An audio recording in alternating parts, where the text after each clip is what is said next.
First-time guest to the show, we have Walter Kolosky here to tell us about his new book, Mahavishnu Memories, the remarkable tour history of the legendary Mahavishnu Orchestra. Thanks for being here, Walter. Thank you, Eric, and thank you for having me on board. Prior to this book, you released Power, Passion, and Beauty, the story of the legendary Mahavishnu Orchestra. That was August of 2024. It's an in-depth look at the band, but can you give those listening not familiar with the band's history a brief overview? How and where did they form? The first incarnation had a short but very influential run before some lineup changes, right? Yeah, first I want to go back to A Power, Passion, and Beauty. What I released in 2024 was sort of a print-on-demand version of the book, and it was updated. The original book came out way back in 2006. Okay. And it has sold ever since. There's a lot of Mahavishnu fans out there and a lot of fans that are discovering Mahavishnu. And that book, Power, Passion, and Beauty, it's not necessary to purchase that book to enjoy my new book, Mahavishnu Memories, but it wouldn't be a bad idea because it gives you a lot of background of the band. As far as I'm concerned, I first became aware of the band back in 1973. There was a show on ABC television on Friday nights called In Concert from 11:30 to 1 o'clock, and it was broadcast in stereo over your local stations. What a concept. It's the first time, and you hope that the TV picture matched what you heard out of your radio. It generally did not, but you could record the show and you'd have really good audio. So I was watching the show one night, and I was pretty bored, to be honest with you. It wasn't one of the better shows for me. And around 20 minutes to 1 o'clock, this band comes on, and my first reaction is, what the hell is this? Because I see a guitar that has two necks, and the guy playing it's all dressed in white, and he has very short hair. There's a violin player, which I wasn't really used to in rock music at that time. The bass player had a see-through bass. It was just the visual of it was stunning right away, even though I only had a 12-inch black and white TV set. Then, Eric, they started playing, and I didn't understand what I was hearing, but somehow it was attracting me and, in fact, capturing me. You know, later I would learn that they were playing different time signatures at the same time, things you just didn't hear in jazz, actually that you just didn't hear in rock music. And this combination prevented me from sleeping that night. Could not sleep. The next day I woke up, I went to the local record store and I found Birds of Fire, which was Mahavishnu's second album. I didn't even know they had a first album. I would say within a month of listening to that music, I swore off all my rock music. And I decided that I'm going to try to find out more about this music. We now call it jazz rock fusion. It didn't have a name back then yet. Jazz rock fusion is sort of a marketing name. And I learned about Miles Davis this way and John Coltrane and all the people that had come before that had served as precursors to this type of music. Tony Williams' Lifetime, which was a band that John was in the late 60s, sort of an offshoot of Miles in a way because of the drummer Tony Williams. Eventually, of course, I repurchased all my rock records as CDs many years later when I realized there's no need to get rid of some music just because I like some other music. And a lot of that stuff was great. It's best to be a well-rounded listener. But Mahavishnu, for me, provided sort of a guideline for the type of music that I was going to listen to at least for the next 10 years and only listen to that music for the next 10 years. Full transparency, I have just started listening to this band because of the book. I mean, honestly, I had seen the name Mahavishnu Orchestra over the years and just never listened to them. I just thought, well, it's kind of a funny name, you know, but I've heard so much about them. You know, that's one of the reasons I love doing the show is to learn about these bands that I really don't know much about. And I had the same reaction as you did in 1973. Like, what am I listening to? I mean, it blew me away, but also, what am I listening to? Whatever it is, I can't stop listening. I pulled, and thanks to Spotify, I was able to sample so much of this, but some of this stuff gets really cool. Like on the way home to Earth. What is McLaughlin doing there? Or is it McLaughlin? I've heard people pronounce it both ways. Well, there's three questions there, even though you don't know there's three. Okay. I'm sorry. I'm so excited to talk about this, man. Now, first of all, it just warms my heart that the book made you go listen to some music. It absolutely did. That's fantastic. And one of the catchphrases that I use is that this is a book for those that saw the Mahavishnu Orchestra live and in person, and for those that wish they had.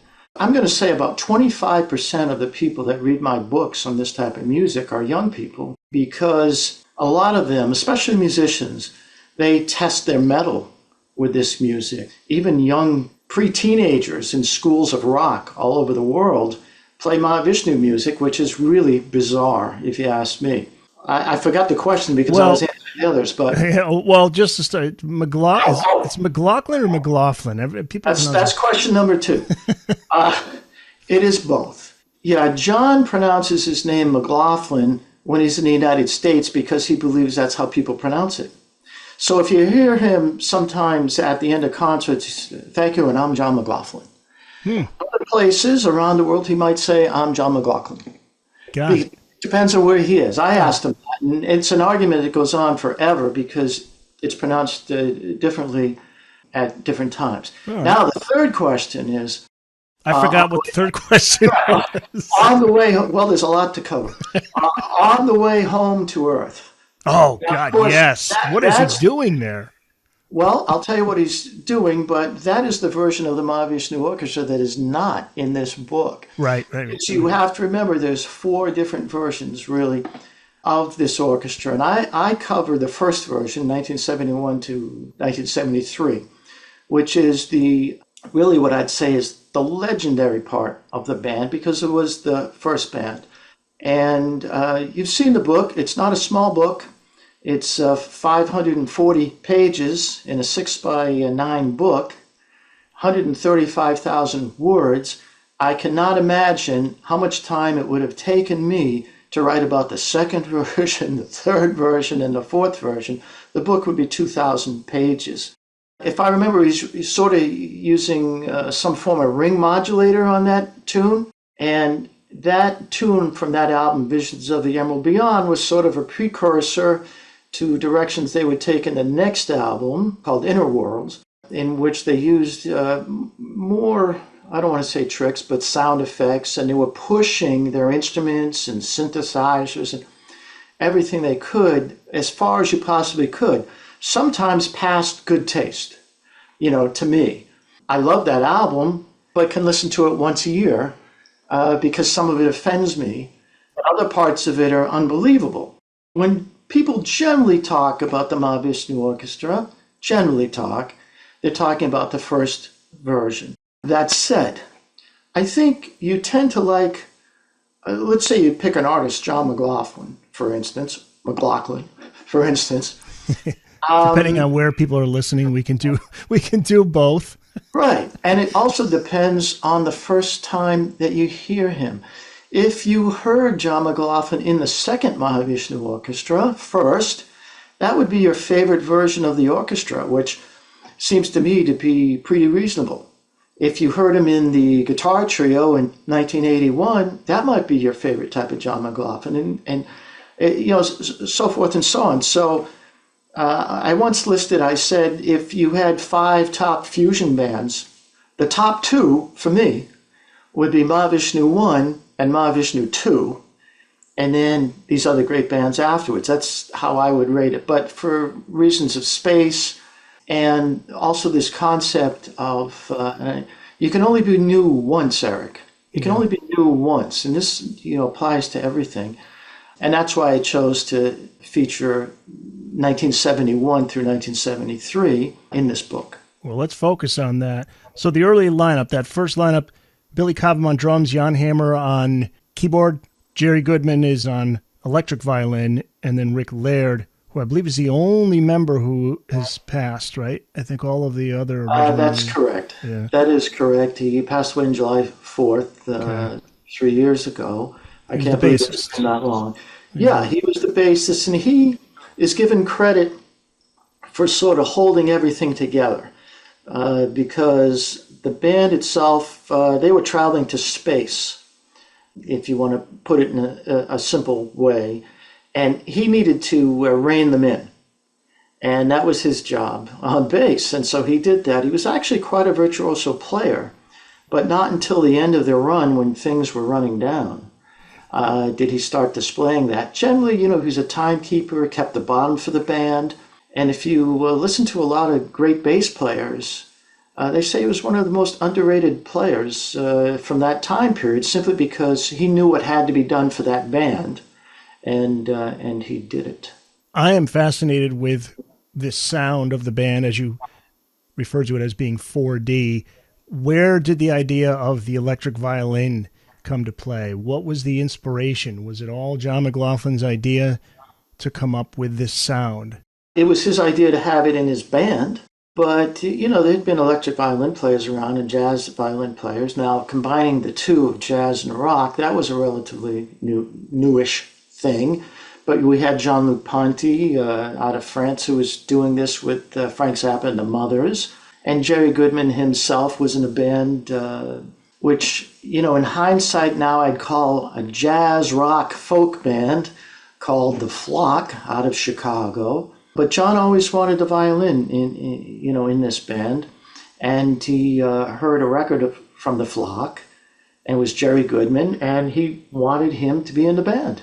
And that's how that became a thing. Billy Cobham was with Miles Davis at one point before? He recorded with him, as John McLaughlin had, but he was most known at that time for a couple of gigs. One, he was in Horace Silver's band, Horace Silver, a jazz pianist, and then he was in another group called Dreams with the Brecker Brothers and others, and this was sort of, a jazz rock band as well. But John met him through the Miles Davis connection, probably for the recording sessions of Tribute to Jack Johnson, very famous Miles Davis album that really featured John McLaughlin and Billy Cobham going at it.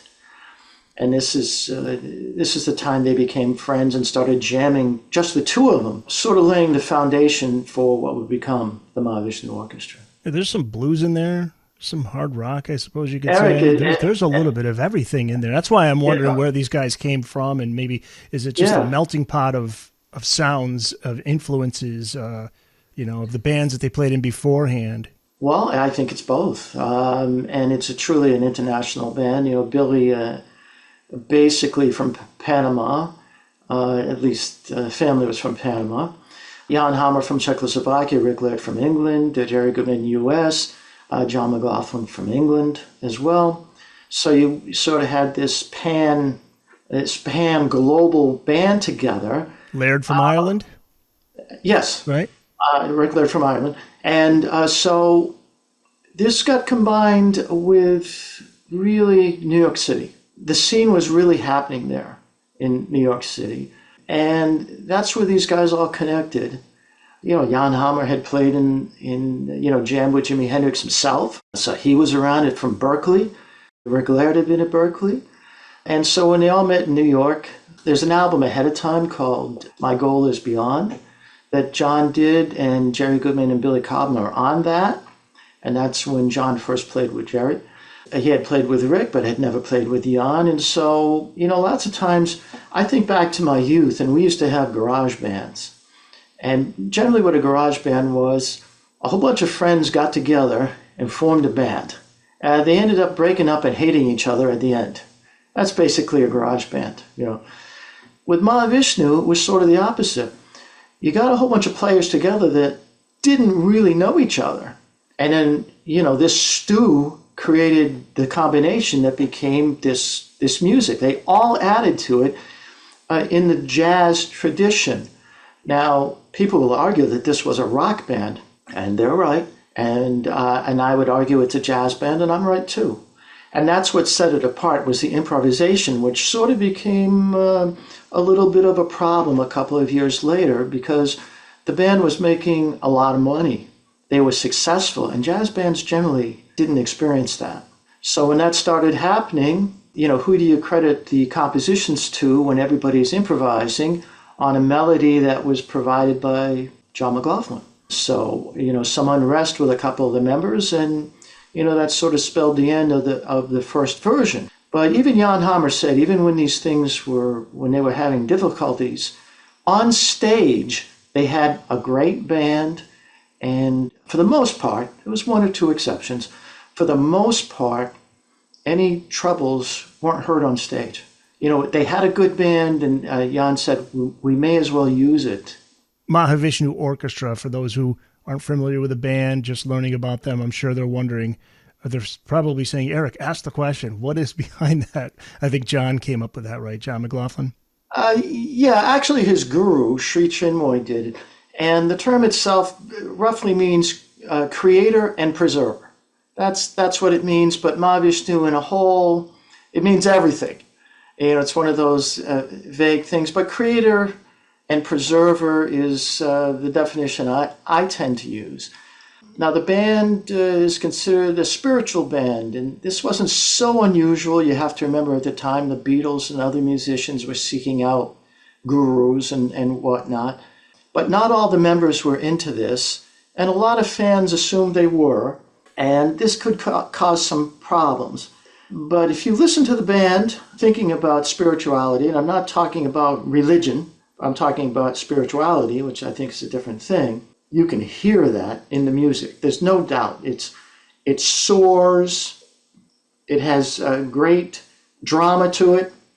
It's serene at times.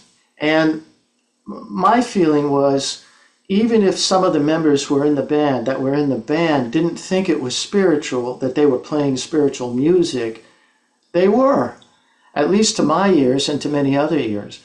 The album covers themselves would have an aphorism, a poem, by Sri Chinmoy on the back of them. And so it made everything seem, as I said before, very spiritual. But not everybody was in it for that. But, some of the music, even on the later versions of Mahavishnu, I mean, you could envision that being played in a temple, a church, a mosque, because that's where it took you. It took you to some other plane. Of the band, both Rick and John were the most spiritual of the bunch. So let's get to the book. Covers the live history of that original lineup, 71 to 73. And you say in the introduction that this band would put you through a physical and emotional ringer if you saw them live. What did you mean by that? You've read the book, which is great, and you've read some people say that they would, after the concert, they'd be sweating. They would walk out of the place silently because there wasn't as much energy as was being put out by the band, and there was a wave of it. Just imagine a hurricane coming out at you, but through sound. It could be very punishing to listen to. Sometimes punishment is pleasurable. I don't want to go off into other areas, but you experience this with the band. And, I've written so much about John McLaughlin and the Mahavishnu Orchestra over the years, and this type of music in particular. But what I realized was I never wrote about, in detail, about what they were most famous for, and that was the live performance. What was it like to see Mahavishnu live? Because that really, you hear it from musicians, you hear it from people that worked with them, you hear it from fans in this book, especially the first year or so when they were still a surprise. So they would open for some band, and it's as if the headliner shouldn't even come out, afterwards, because what else is there to listen to, as Carlos Santana explains in the book, that, Mahavishnu played and everyone left, even though they weren't the headline band. Now, John has always said that was not his intention, but it just sort of happened. But all these musicians, one of the ways I can put it, we're talking about this spirituality and this higher meaning, they were in your face, Eric. I mean, first of all, they were terribly loud. And a couple of the members would regret that later with hearing issues, right? They were loud, and all the old fogies that talked about rock music being too loud, they were correct. But Herbie Hancock said one time he went to go see Tony Williams, also in Tony Williams' lifetime, also a very loud band, and he knew it wasn't good for his hearing, but he stayed anyway. And you were so drawn into this music, and it was new music that you were hearing. That these live performances, they could either draw you in or they could scare the shit out of you. and people literally ran out of theaters, they ran out of venues. Jan Hammer has said to me that they used to laugh, when this would happen. Now, this book, I talk about every single concert. And when you do a book like this, the most difficult thing is to try to take a different approach to 250 some odd concerts. That's very difficult to do. I did my best. But you have situations where bands that are opening for them or following them have either felt like they wanted to fall into a crack in the world, or they said, boy, these guys are great, we need to up our game. I'll give you an example of that. It would be Yes, prog rock group Yes. One of their favorite bands was the Mahavishnu Orchestra. They appeared on a few bills with them, and they would watch them rehearse and play and say, we got to get better.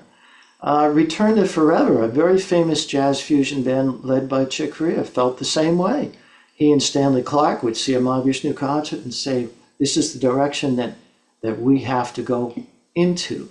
But imagine back, Eric, in the days, and I don't know how well versed you are in jazz heroes, and Oscar Peterson. Are you familiar with Oscar Peterson at all? That name I don't know. I mean, I know Okay. I know the big ones. I know the big ones. Yeah. So he's a great, big, famous jazz piano player, but of the old school. He would appear on the same bill as the Mahavishnu Orchestra. Imagine that.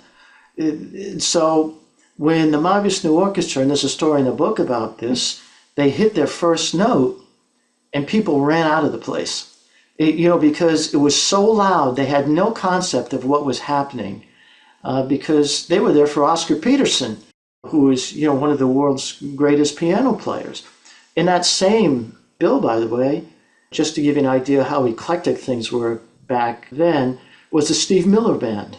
So it's Oscar Peterson, the Mahavishnu Orchestra, and the Steve Miller Band, all on the same bill. Unheard of today. But people were a little more open to music back then. Even the ones that ran away, they just hung out outside and came back in. Those that still had their hearing, they came back in to see Oscar or Steve Miller. That might be what, because you said only Mahavishnu could only exist in its time. Is that what you meant? Well, that's right. Its time included beyond just what we were hearing on stage. It had to do with the Vietnam War. It had to do with energy crisis. It had to do with colleges. Unrest at colleges.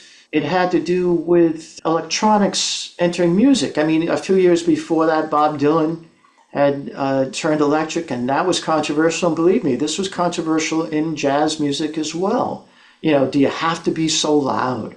I know one of the critics talked about how the band had Indian influences, but he didn't really hear the Indian influence, and he said the only thing that this music has in common with India is that maybe they can hear it there.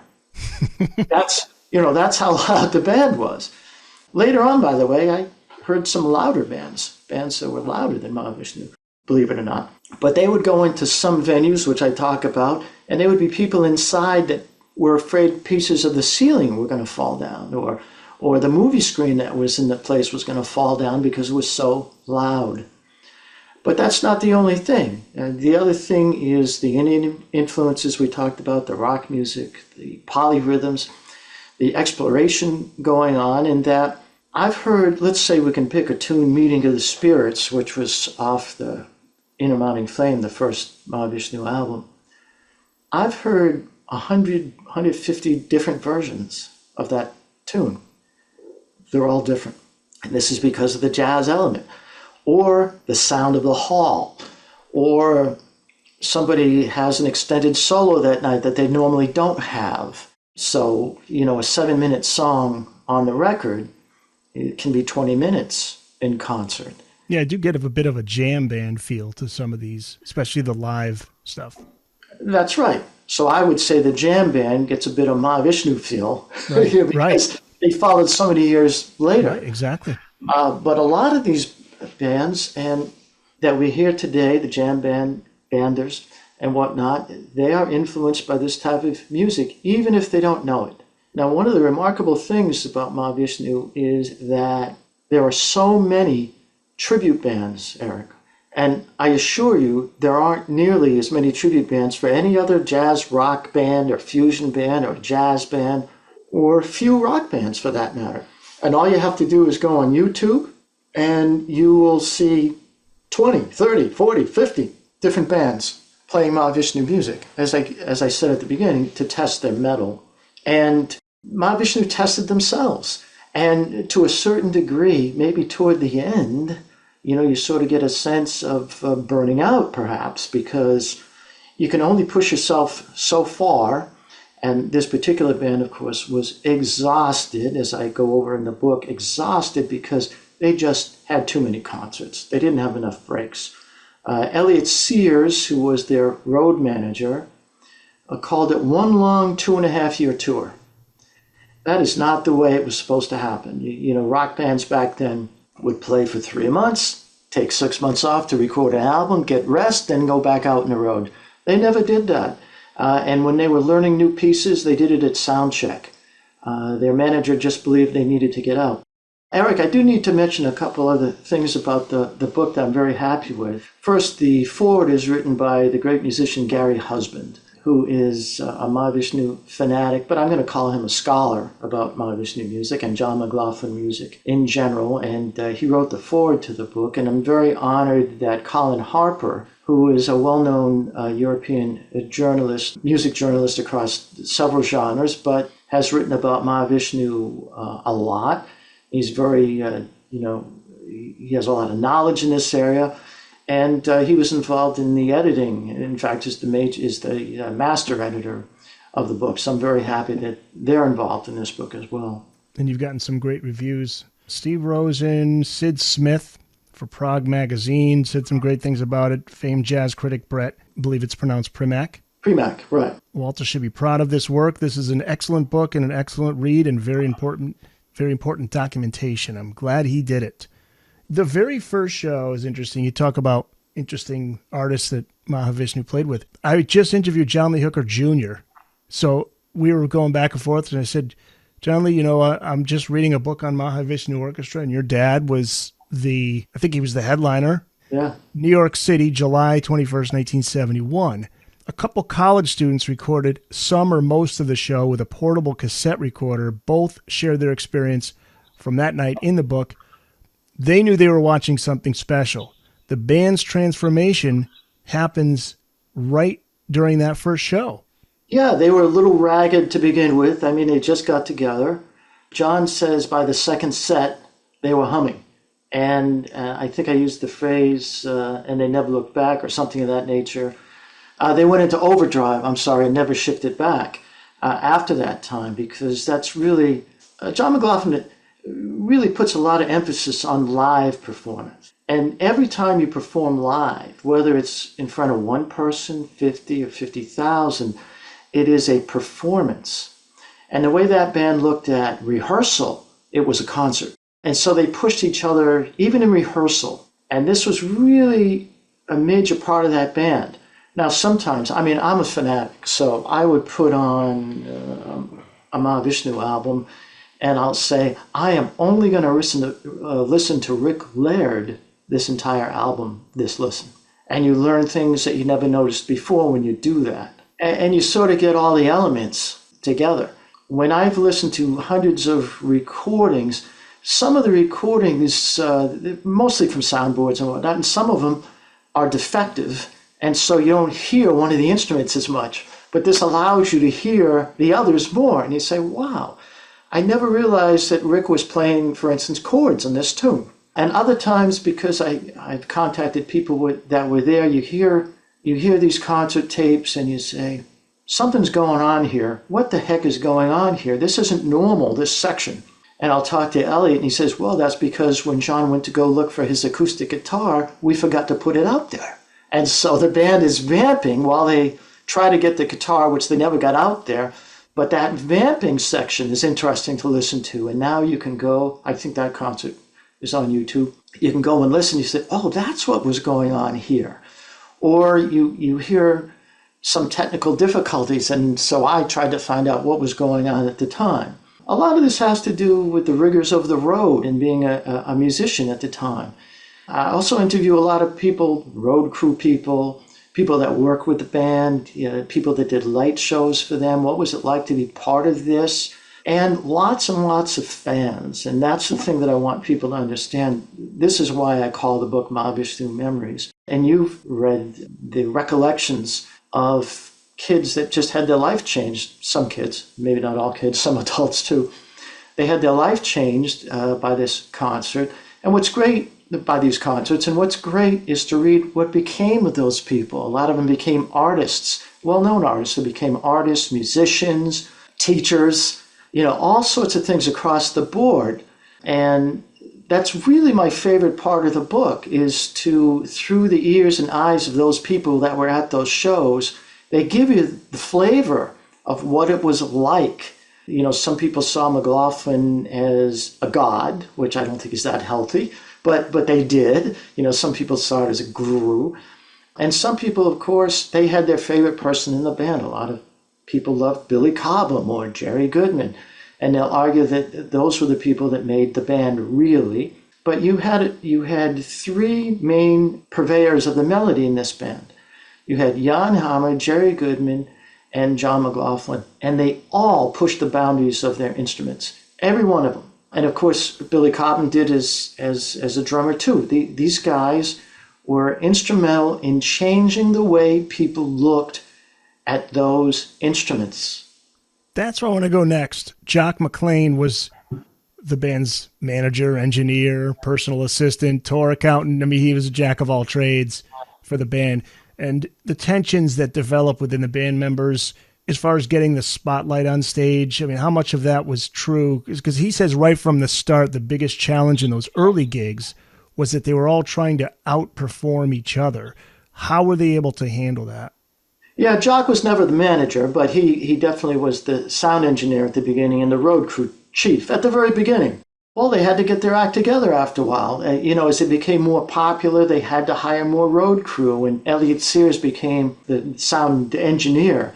But to be honest, especially as an opening band back in those early days, you didn't have much say on what the audio was going out into the hall. It was mostly for the lead bands, and in fact, I talk about the Kinks in there, they were always screwing with everybody else and making sure their sound was good and making sure, allegedly, that the sound from the other bands was crap. Those are some of the battles you had to face. The key was trying to get the best sound that you could. When they became more popular, Dinky Dawson came in with this great sound system that the band could now afford, and he was doing the shows along with Elliot, and you got a much more balanced sound. It doesn't mean you didn't run into problems, because you would go into huge auditoriums and the sound would just be bouncing off the walls. It would be so muddy. The way I describe that type of stuff, or the way I think about that, and the way I also described a part when they had a couple of probably their worst concerts when they weren't getting along, even when the sound is bad, even when one of the players is off, even when they're not speaking to each other, listening to the turmoil is interesting. I like listening to the struggle of a jazz player. When you see John McLaughlin or hear him playing, lots of times critics will say, geez, he's, it's dissonant. It's out there, he doesn't have the sound under control. They don't understand Mahavishnu, Eric. Okay, because Mahavishnu was really about battling with your limitations. And so John is such a skilled player, and they all were, and all are, that are still with us, that they would try to push against those limitations every night. And sometimes it's a hit, sometimes it's a miss. Most of the times it was a hit. But when you have players like that, you have many high moments during a show, and hopefully during each tune, they reach, an apex, like this tune can't go any further. I once read somebody talked about the intensity of Mahavishnu, about how bands generally, they start slow and they reach a certain intensity. And he described Mahavishnu as starting at the intensity and then going from there. Wow. And I think that's a pretty good description. Again, going back to the jam band thing, like I wonder how much of a fan guys like Jerry Garcia were, and I think Jerry was on a bill with them in the book. You mentioned that, but that's similar to the jam band thing of on any given night, something could happen, some magic could happen, but on any given night, it may just fall flat. Yeah, a lot too, Eric, depends upon the listener. There's a two-way communication going on here between the player and the listener. And you could be in a group of 5,000 people, but that musician, the communication is just going to one person at a time. And every person is hearing it slightly differently. So I'm honored.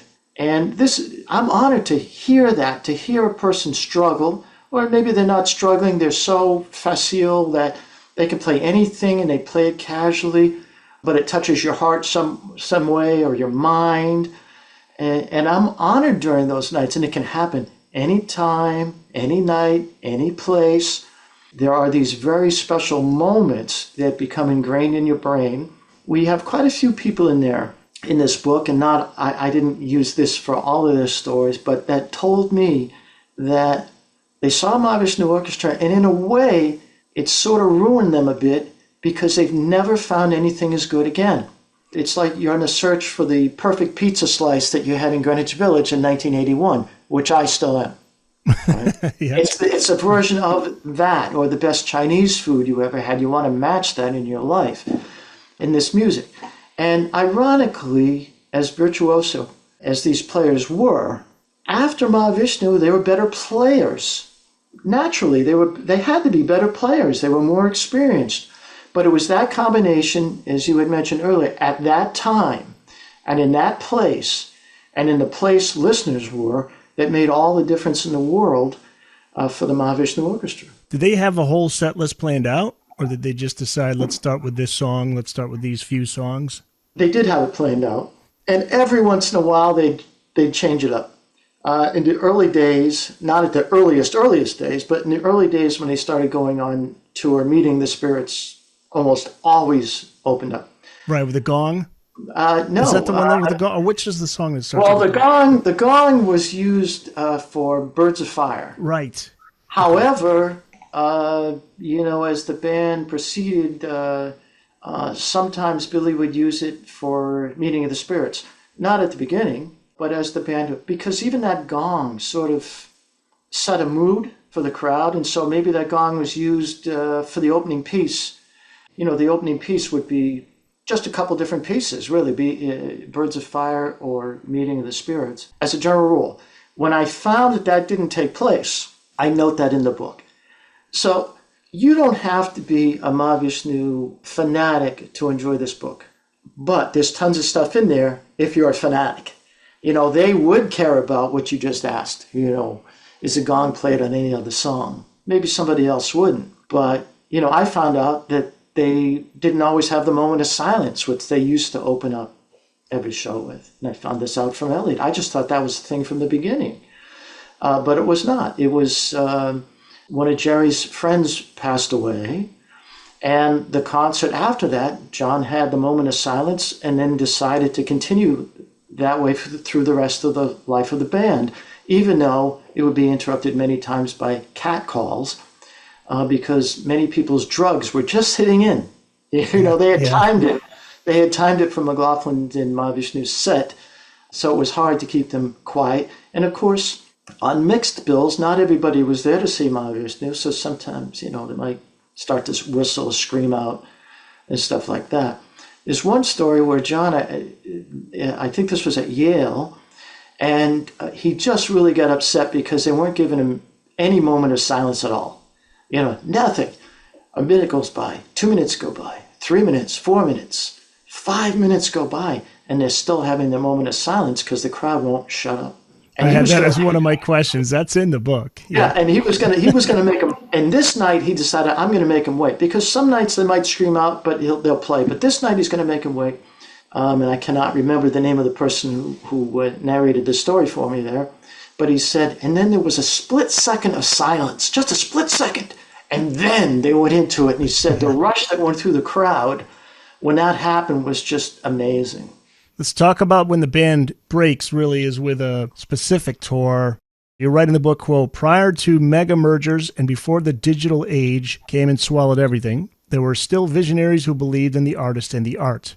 Great music, if promoted the right way, could be heard and lots of tickets and record albums could be sold. One of those visionaries was Bruce Lundvall. So tell us who Bruce is and how is he able to help promote the band and break the band with a tour with Blue Oyster Cult opening for the Byrds. Well, he was a record executive. And the idea that he came up with, which sounds like such common sense to us now, is you promote different types of music in different types of ways. Believe it or not, they didn't do that before. If you saw an ad for records, the opera stars and the jazz stars and the rock and rollers, they'd all be advertised the same way. There was no distinction between the genres. Bruce Lundvall said, hey, listen to this rock music, in this case jazz rock music. And he said, there has to be a better way to promote this band. They're not going to get any radio airtime because the tunes are way too long. There are no vocals and whatnot.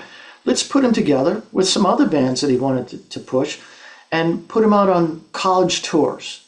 So you have the first big college tour of the Mahavishnu Orchestra, and they're on a triple bill in 1971 with Blue Oyster Cult and the Byrds. The Byrds were the headliners, of course, and they were the big band and they were the draw. And that's what, at the beginning, people were paying attention to. You know, most people were there for the Byrds still, but toward the end of that tour, some of the people that had seen Mahavishnu earlier in the tour, they came and started showing up. So they became bigger and bigger part of the crowd. Blue Oyster Cult is one of the bands who, I used to call them the poor man's Black Sabbath. I always enjoyed Blue Oyster Cult, still do, the early stuff, the rough stuff. I quote some of the guys in the book. I mean, they were, I don't want to say embarrassed. They weren't embarrassed, but they felt like nothing with Mahavishnu there.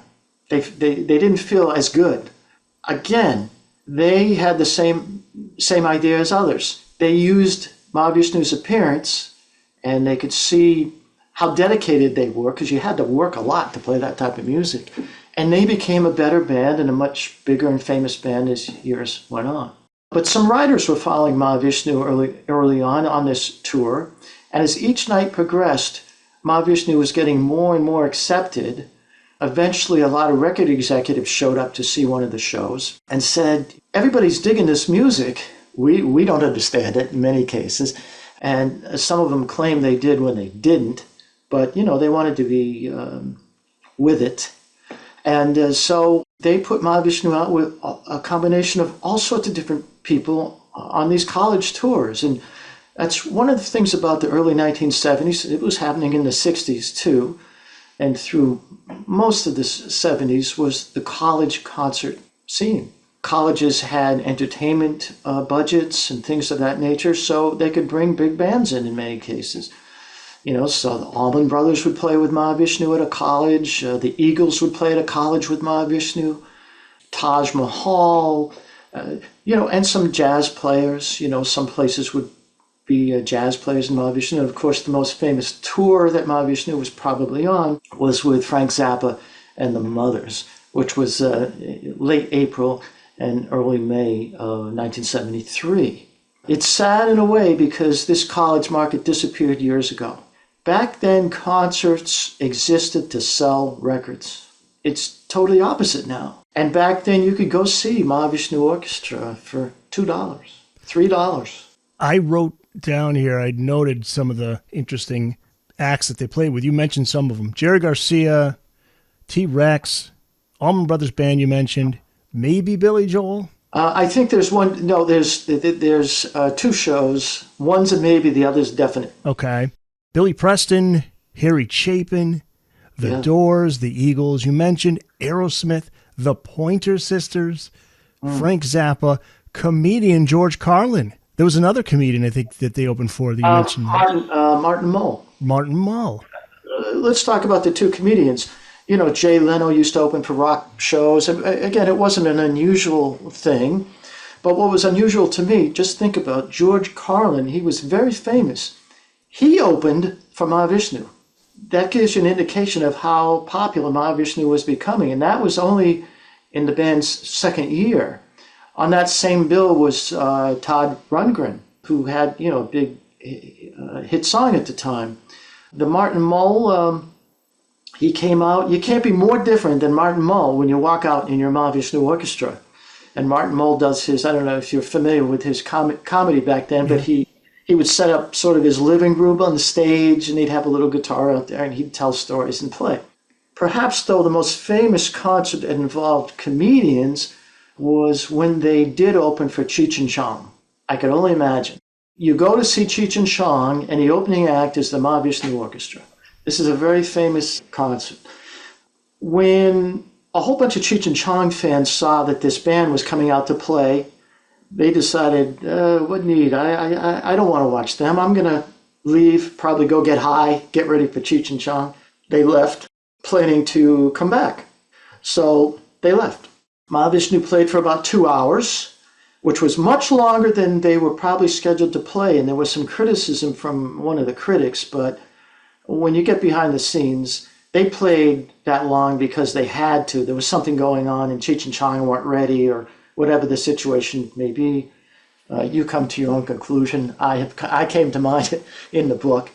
But they played for about 2 hours.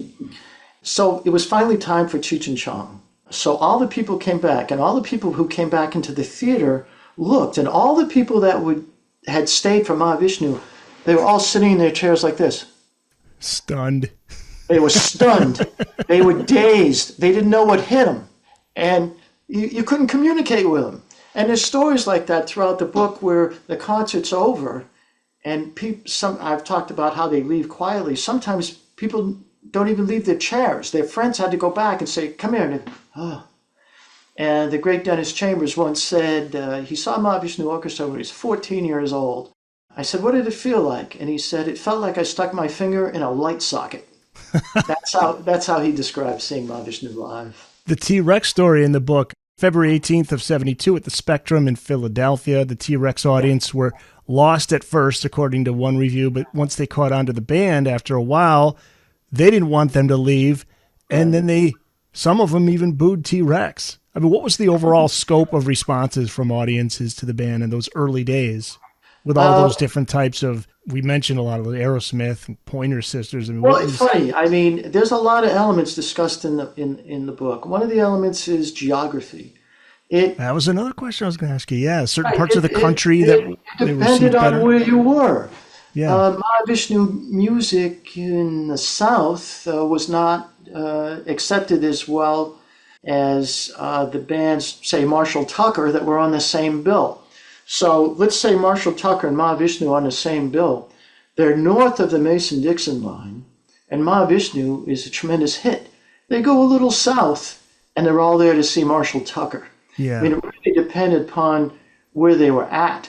Now, sometimes they were misplaced. They'd be at some big festival, say down in Florida, again down south, where they were met with relatively disinterest, because they were there to see the Allman Brothers or Tin Lizzy or whoever the heck was playing, these heavy metal bands that they had scheduled along with them, and they were ignored.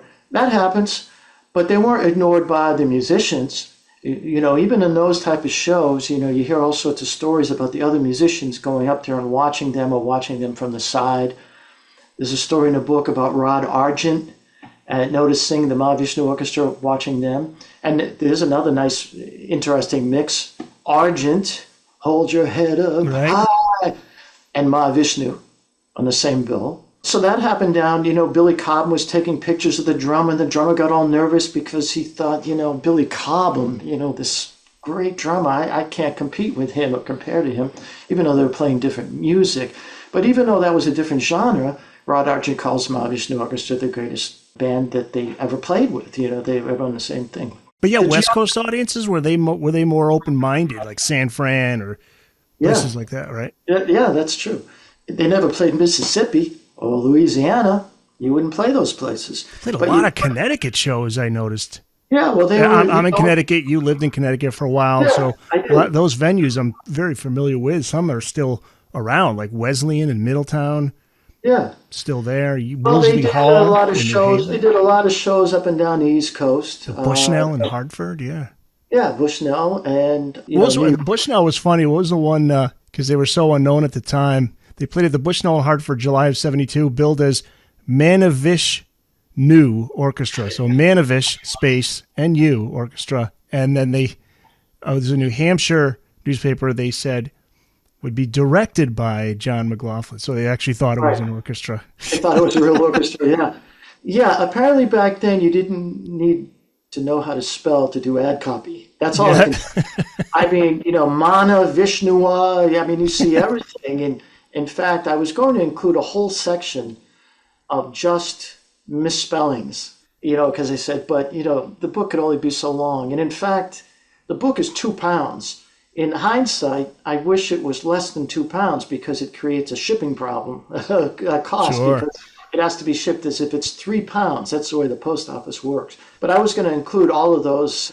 There's a couple. There's one from up in Detroit that's an all-time classic. Is Aerosmith.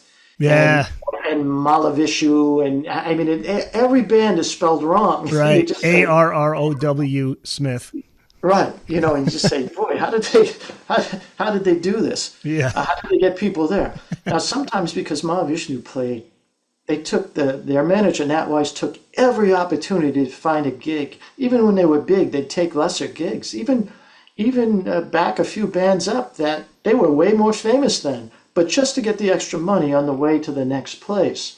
So when this type of stuff would happen, sometimes you'd have this huge band and they'd be playing a small place. Or more times than not, there'd be no advertising.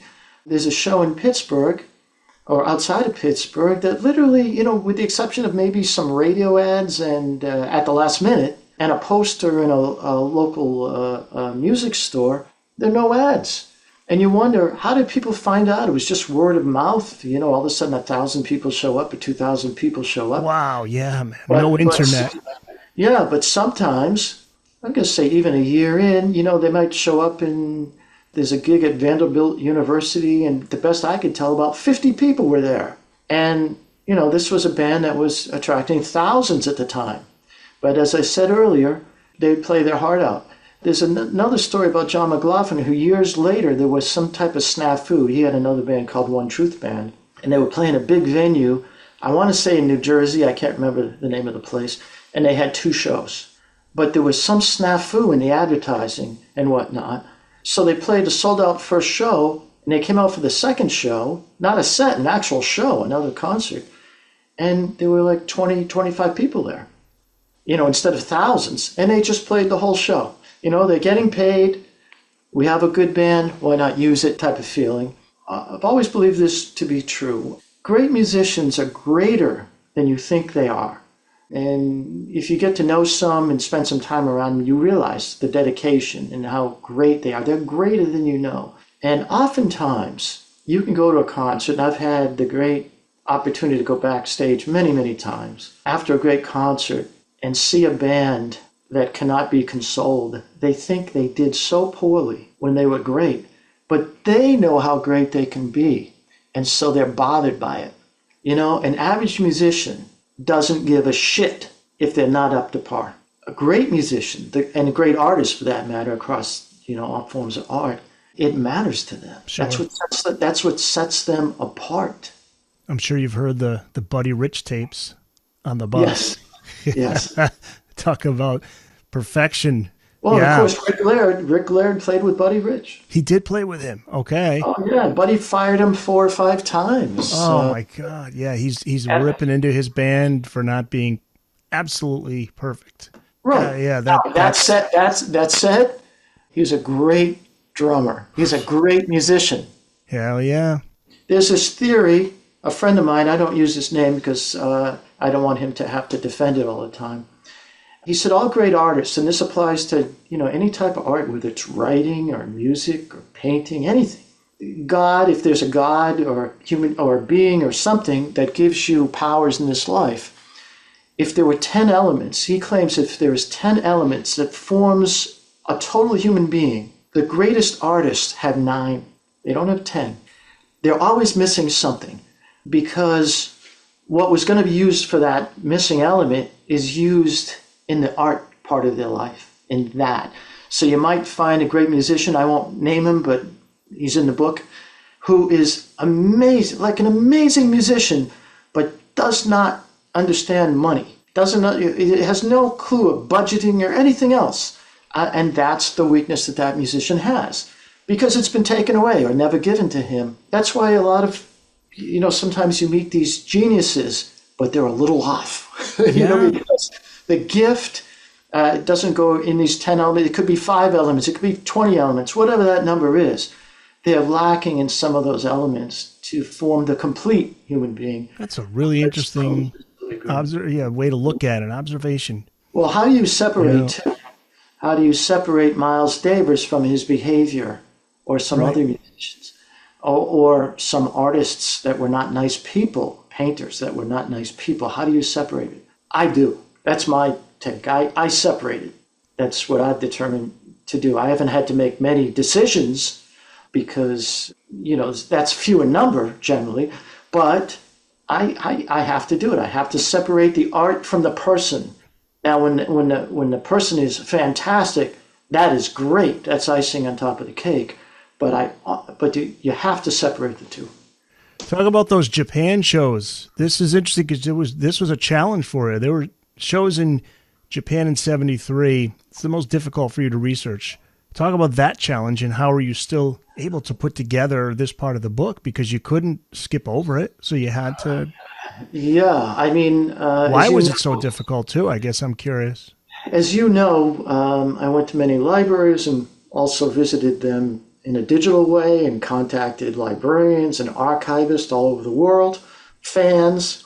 Not much available in the Japanese press reviews of that nature of this time, even though the concerts were very popular. They sold out, and in the Budokan, it's 14,000 people. Now, finally, a Japanese music journalist, Yumi Kudo, she did find a book that had something about one of the shows in there, and so I was able to use that. But it's very complicated, that last tour that they had. Well, I won't say last tour, but the last foreign tour that they had, and that they were breaking up because of an article that appeared in a music magazine. There was unrest in the band, and they couldn't. There's a lot involved here.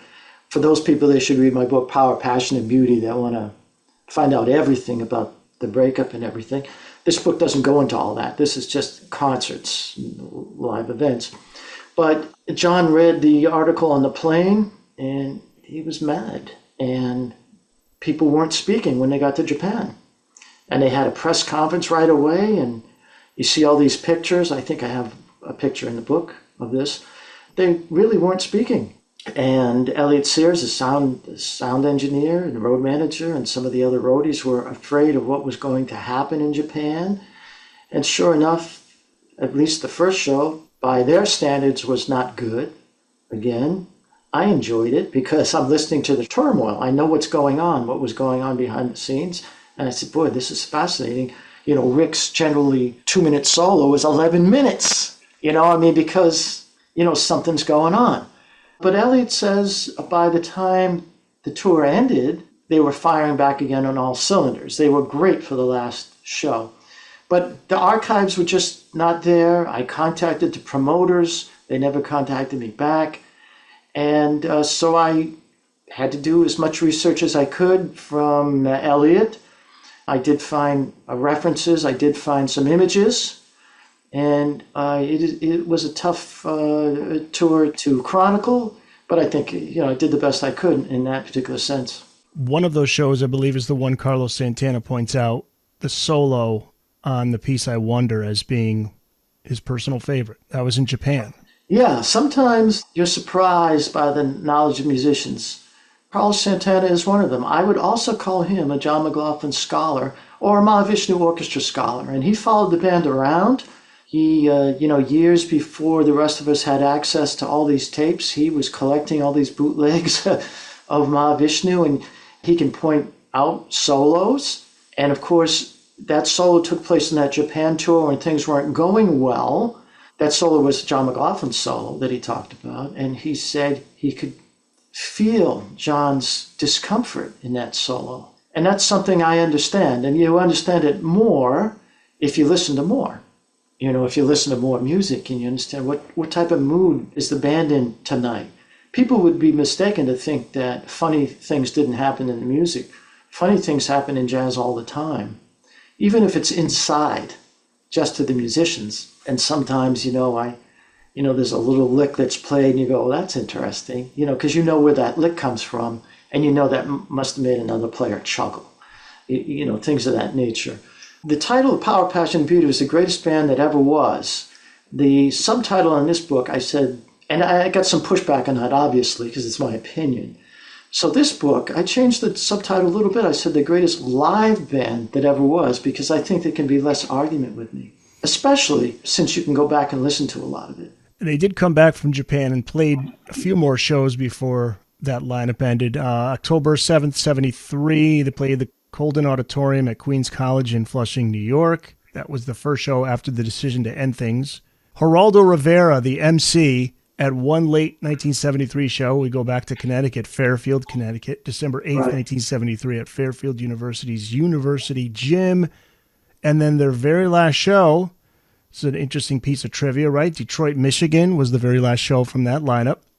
The Masonic Temple Auditorium, December 30th, 1973.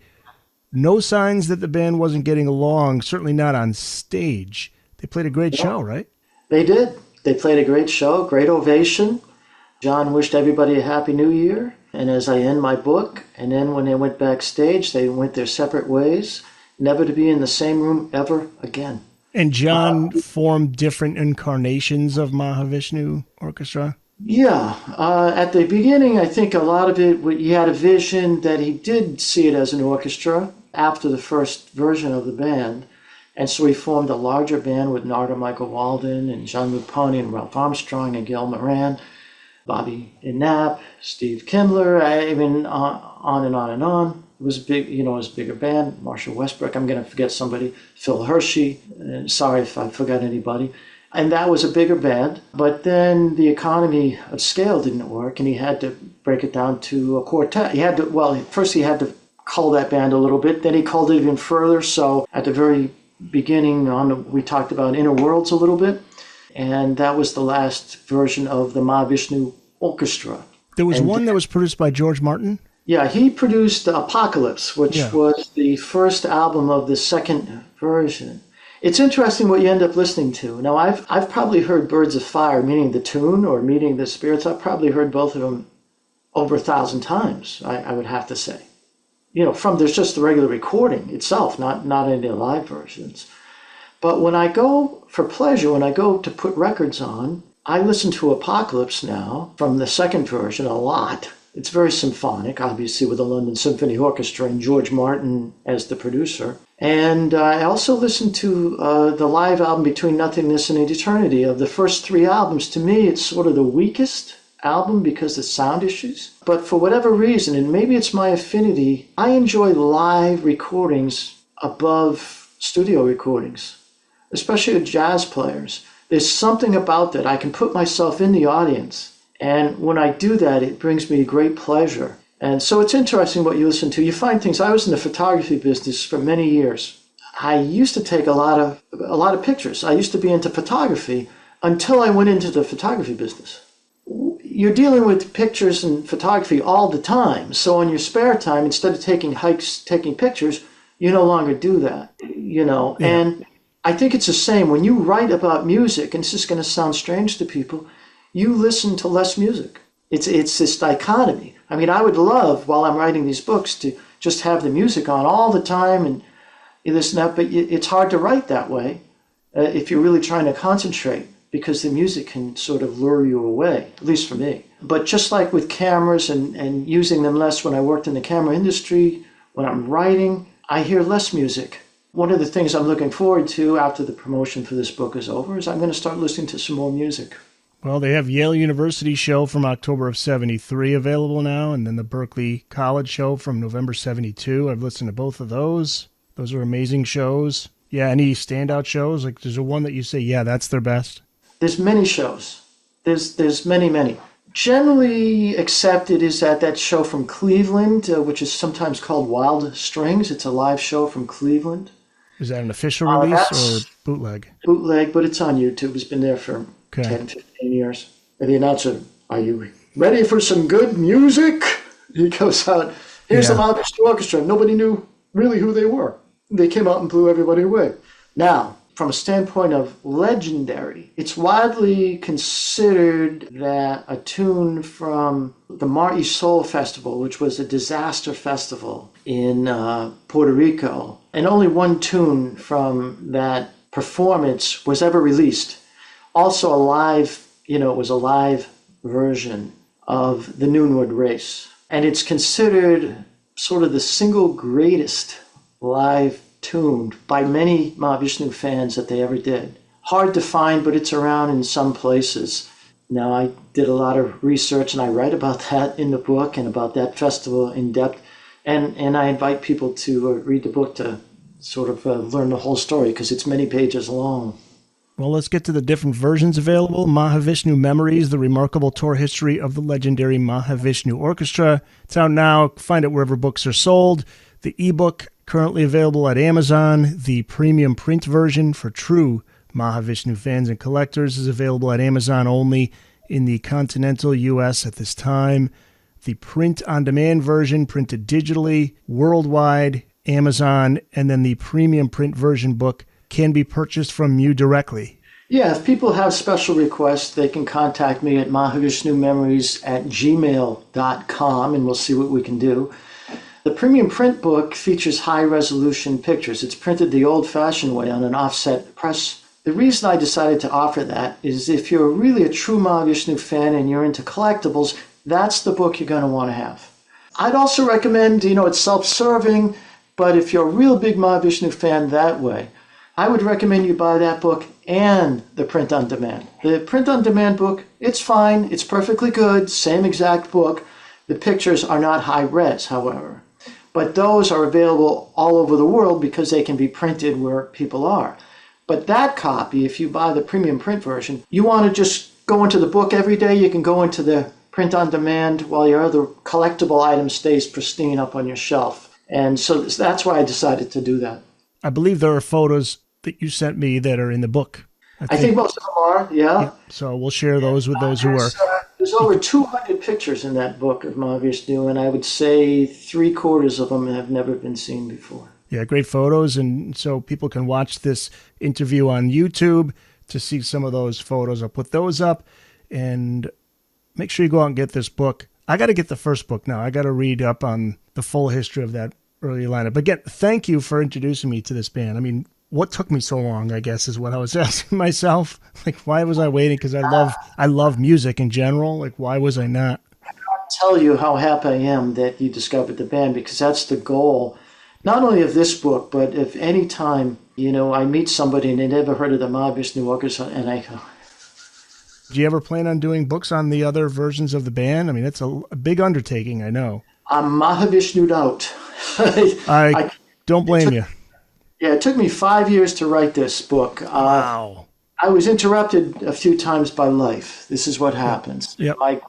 Initially, it was going to take a year, 2 years at the most, but it took 5 years. But if somebody wants to use my book as a stepping off point to go to the next band, please feel free. I just can't. I just can't. I've told a couple of other interviewers, I really enjoy research, but at a certain point when I was digging into research, I discovered that I was the source 8 years previous. So I'd be tracking something down. I'd say, oh, I wrote this. This looks familiar. Right. I go, wow, what a great writer this guy is. I go, that's me. Oh, that's me in 2009.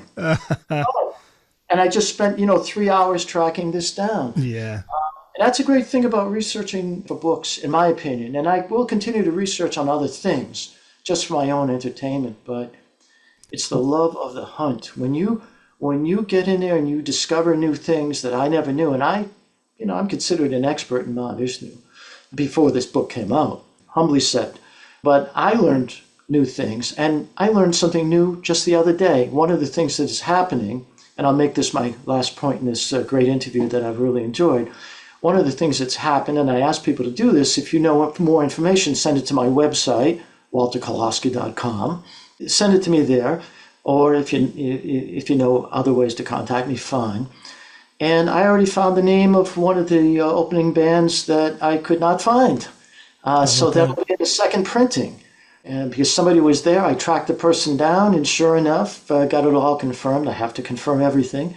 And so in the next edition, that person's name will be in the book. So all on this enjoyable hunt, and I'm very happy with what I was able to bring home with this book. Well, thank you so much for being here, Walter Kolosky. This was a pleasure to have you on and talk about this band, this amazing band. Thank you so much. I really enjoyed speaking with you. I really did.